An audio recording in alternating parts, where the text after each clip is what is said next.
Ever wondered who and what is shaping Luxembourg? This is your Lux Unplugged podcast with your hosts, Adrien and Thierry.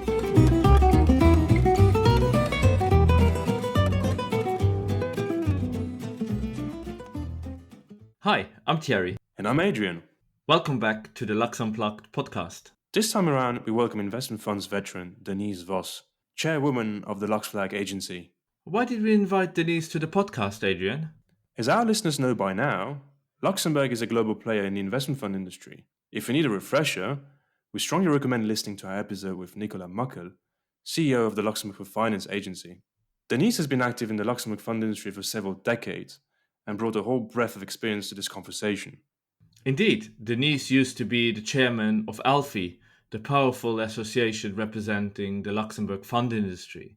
On this occasion, we asked her to talk about the role of the LuxFLAG agency, which provides labels to ESG-compliant investment funds, a field in which Luxembourg is gaining more and more traction worldwide.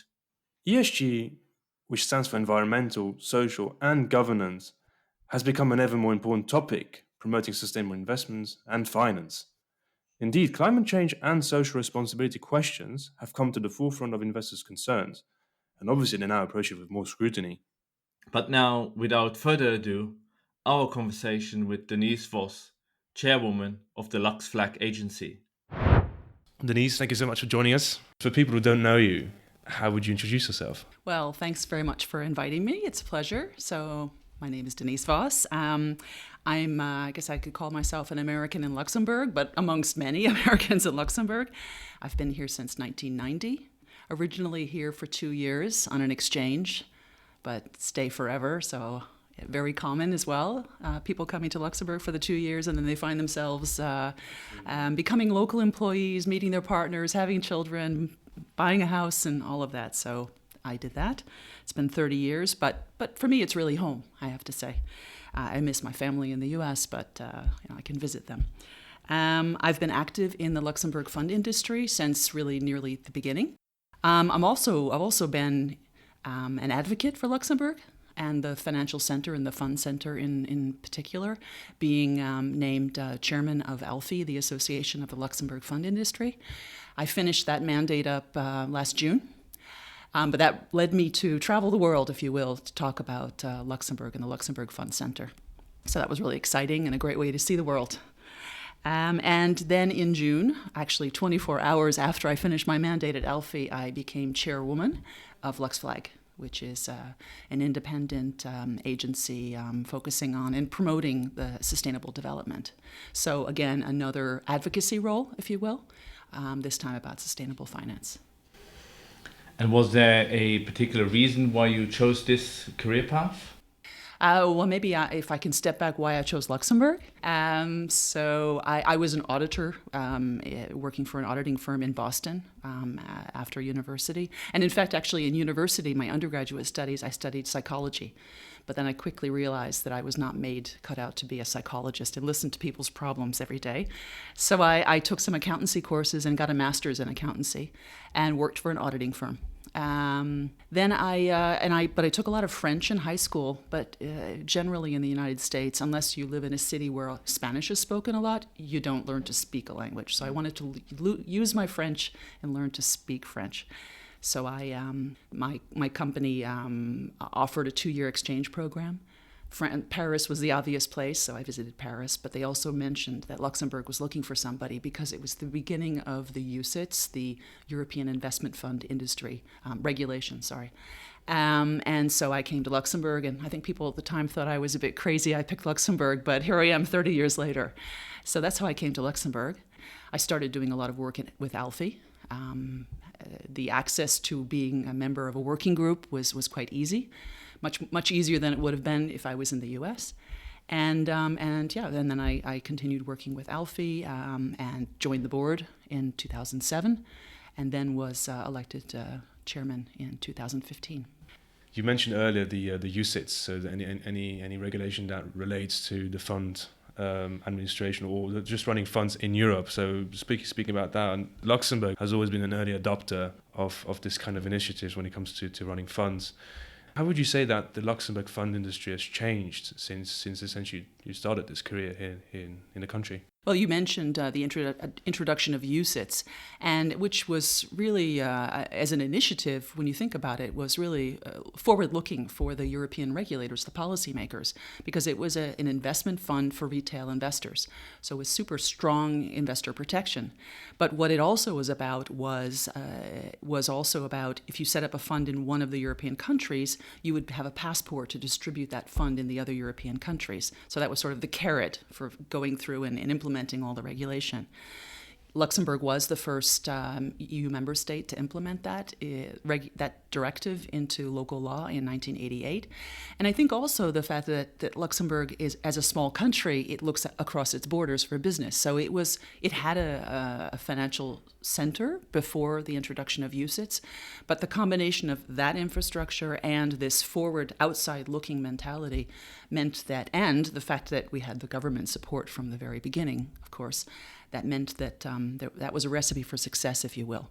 And now today we look at the Fund Center, which has 4.8 trillion, so 4,800 billion euro of assets under management in the Fund Center alone. That's obviously been an amazing journey, as you mentioned earlier, and to be part of that and to help build it has been amazing. To mark, other than the assets under management, the way to mark the success of Luxembourg and how it's changed is across the world, the UCITS brand is very known. But I would also say the Luxembourg UCITS brand is extremely known and actually requested by investors around the world. So that, for me, is a mark of how far we've come.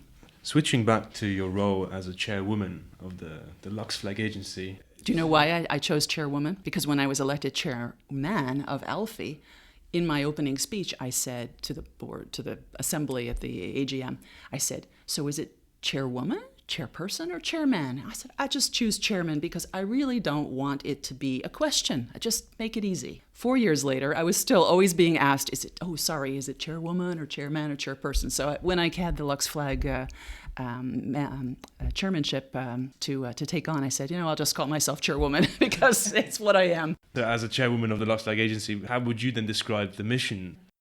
LuxFLAG, actually, it's very interesting. LuxFLAG has been around since 2006 as an independent agency in Luxembourg.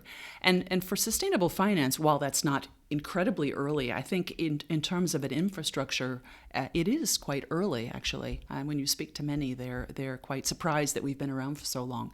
And LuxFLAG was created as an agency in respect of the movement to focus on microfinance and Luxembourg's movement, again, view of the importance of microfinance. So LuxFLAG actually promotes sustainable development.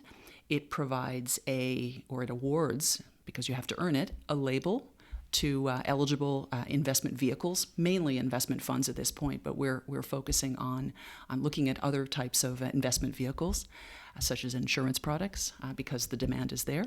And they're coming to us and asking for a label.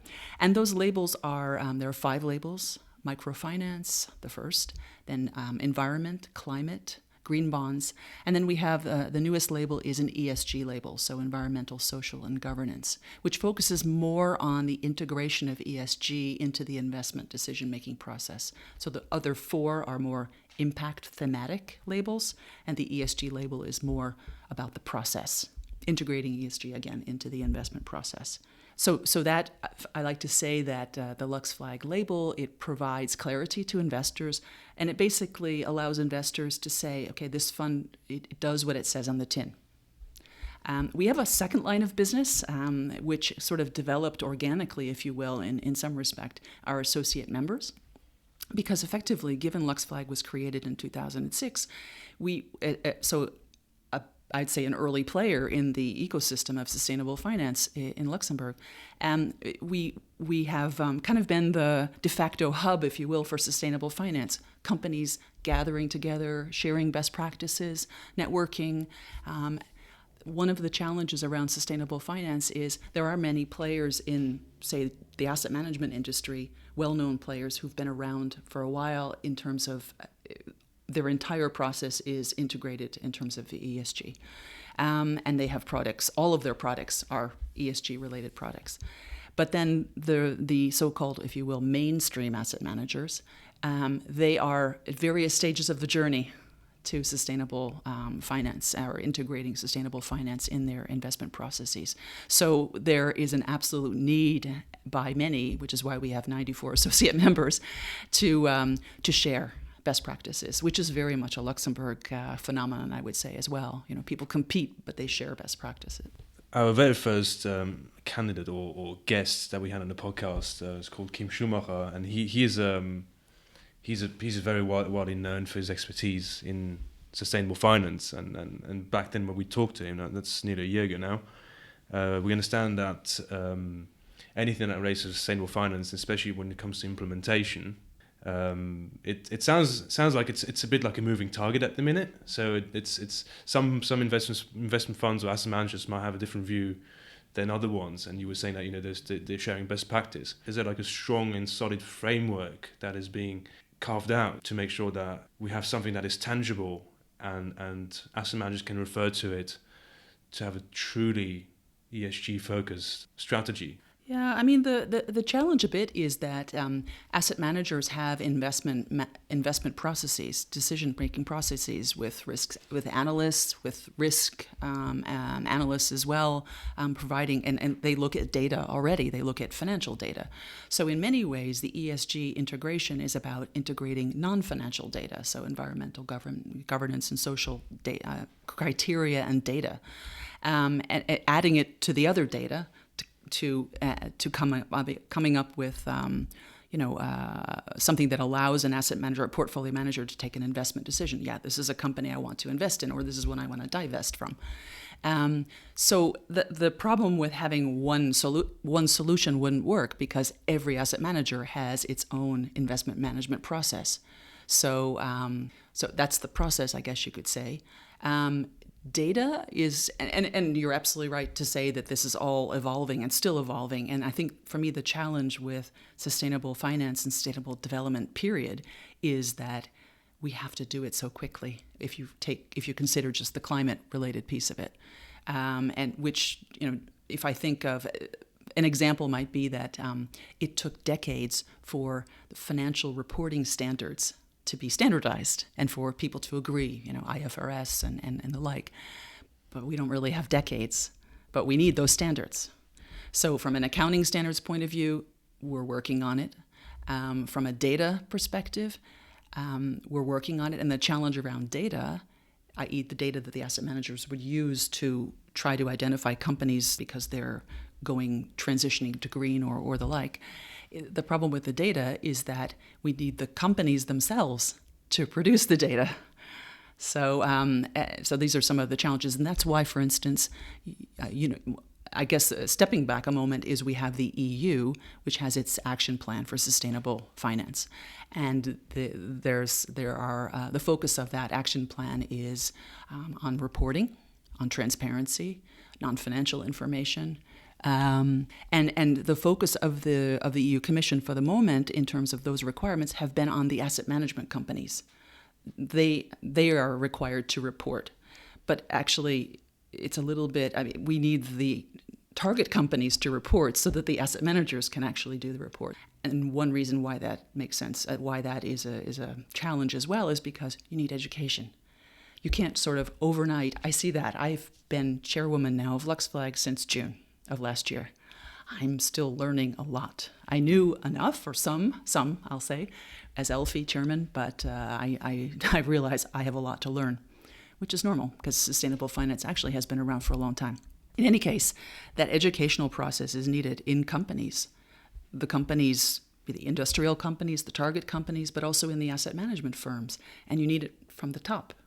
The CEOs need to understand why this is important, and to identify, the board needs to understand why it's important, to identify the strategy of the company. So standards, there are standards in terms of climate, green bonds, and that's probably been the forefront of the standards, even though there are a couple of standards. It's not just one. So I have to say, I think we're all kind of muddling along and dealing with it. But clearly the urgency, and obviously it's not just the climate events, it's also the investors that are demanding this. So, and then the regulation that is also pushing us along, especially in Europe. Clearly, Europe is a first mover in all of this. You mentioned earlier the LuxFLAG label. How do you compare them to other European ESG labels then?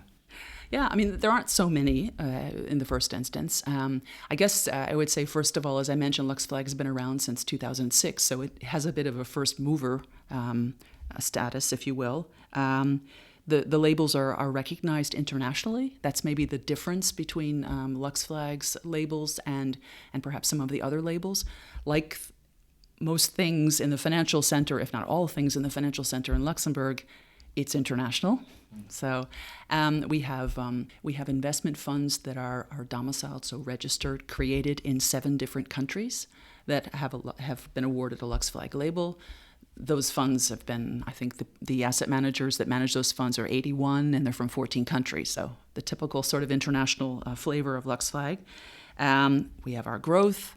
We have, I think the other thing I wanted to mention as well is we're very proud that we recently received or got through and received a certification process that certified our label issuance process and the controls. Do you see a lot of other countries adapting the way certain ways are done in Luxembourg?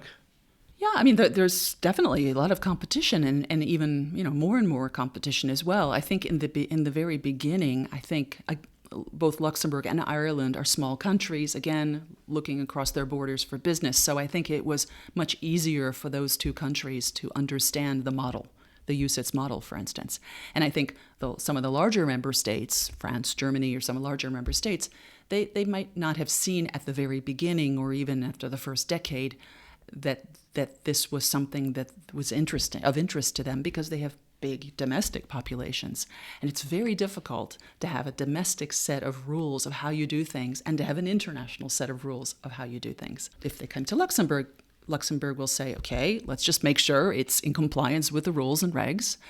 But yeah, let's work it out. Let's figure out how that happens. And that's a huge, I'm not sure that's necessarily talked about enough, but that is a huge advantage that we have in Luxembourg, that kind of openness to other ways of doing business. Well, we see that a lot in other industries, that Luxembourg always has to reinvent itself. And that's probably is a big part why the fund industry has grown so much. Well, I guess the fund industry, the adoption of the UCITS was one of, obviously it was a way to reinvent itself, again, on the basis of a financial center that did exist at the time, and the will of the government to do that. Again, we have competition and increasing competition. I mentioned earlier, those large countries weren't interested in UCITS, but now that they see the success, they definitely say, well, wait, what's so special about Luxembourg? Why can't we do that? And I think I described a few of the reasons why, because it's really challenging to have a big domestic market and then also cater to an international market. But obviously that means, Luxembourg has to, and that's definitely, when I was ALFI chairman, I would say that, and I know the current ALFI chairperson says it as well, we cannot rest on our laurels. We have to look for, new business, new ways of doing business. Do we have all of the tools in our toolbox, if you will? So there's a big focus on sustainable finance, right? To be the center for sustainable finance. It's not just the government's goal, it's our goal too.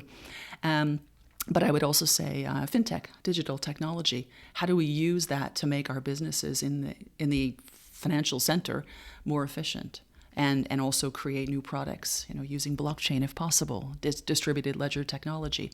So I think there's always, I think probably an advantage to being a small country is you're under pressure at all times. So you need to continue to reinvent yourself, and you can't just sort of sit back and relax. To reinvent yourself, you also need to have a certain level of credibility. And in the particular field of sustainable finance or ESG fields, we talk a lot about the risk of ending up in greenwashing. And my question to you is, when you give a label to an investment fund, how do you make sure that it doesn't end up doing greenwashing? Yeah, I mean, first of all, the criteria, the LuxFLAG criteria are we actually, for each label, we actually, of course, use international norms, if you will, to develop those labels. And those labels, the criteria of the labels were developed with the industry and with experts at the time. And then we look at them on a regular basis to make sure that they make sense. The criteria we're transparent, they're on the website, so people can look at them, they can critique them, they can, suggest, ask questions, why do we do this, or what have you.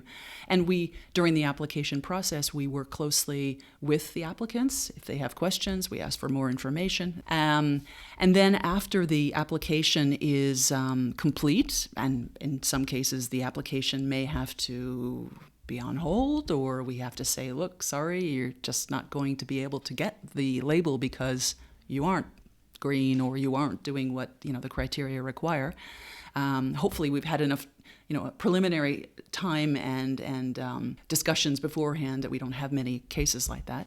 Then each label has an eligibility committee of 3 to 5 experts, engineers or experts in their field, if you will, the environment, the climate, what have you, the ESG field.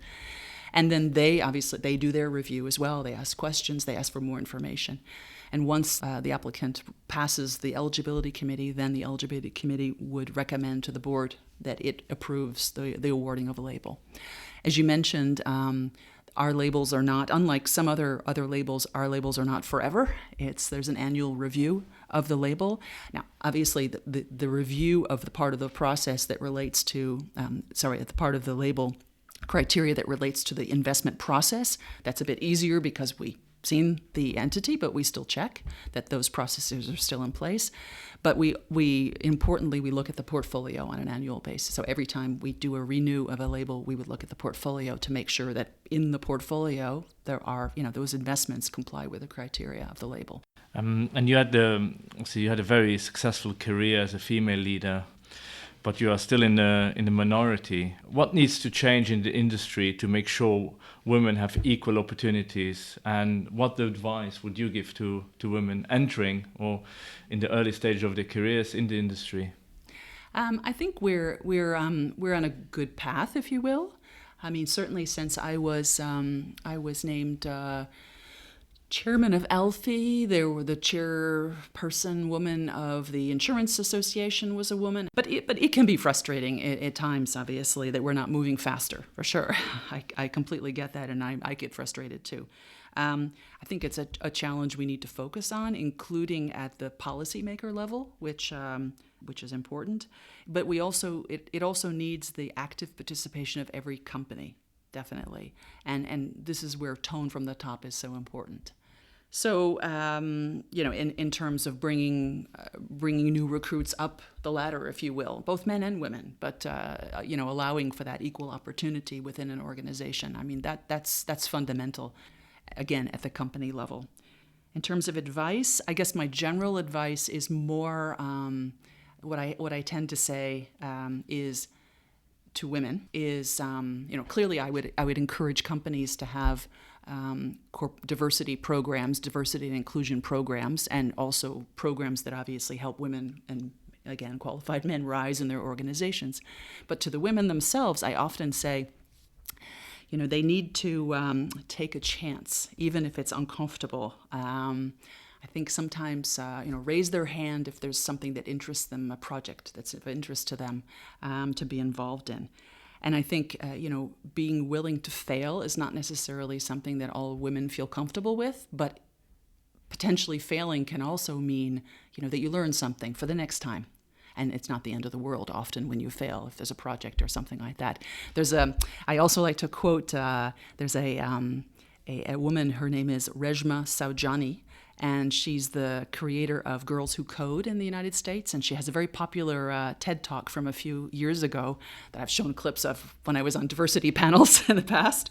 But she basically, her premise is that men are raised to be brave and women are raised to be perfect. It's a truism, and kind of knowing what you're up against is half the battle sometimes in terms of improving.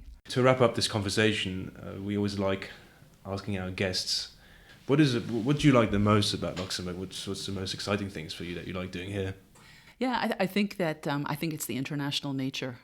I think that, even again, 30 years ago, and obviously Luxembourg's changed a lot. 30 years ago, I would not have been, after my 2-year stint, I did not want to leave because I think I was completely enamored of the daily experience of sitting around a table with a Luxembourgish person, a German, French, an Italian, a Chinese, an American, and all having to kind of play nicely in the sandbox together, but having, the access to so many different views and cultures. And I think another element that is why it works as well is that Luxembourg is small. So you do kind of have to, in some respects, behave, but it brings out the best in people, I think. And then that best is international in different cultures. That it just makes it so exciting. And I think it's difficult to leave that kind of environment, actually, after having lived it. Even if people told me, because I came from Boston, people said, "Oh, Boston's one of the 2 cities in the U.S. It's very European," and lots of students, obviously, which we missed 30 years ago, but now we have a bit more in Luxembourg with the university. So it's that international nature that I think is difficult to give up. Plus, obviously, center of Europe, so you're close to everything. Whether it's by driving or train or a plane or whatever, and then also the quality of life element too. Denise, thank you very much. Hopefully we can speak again in a couple of months' time and see all these exciting things with LuxFLAG. Thank you. It was a pleasure.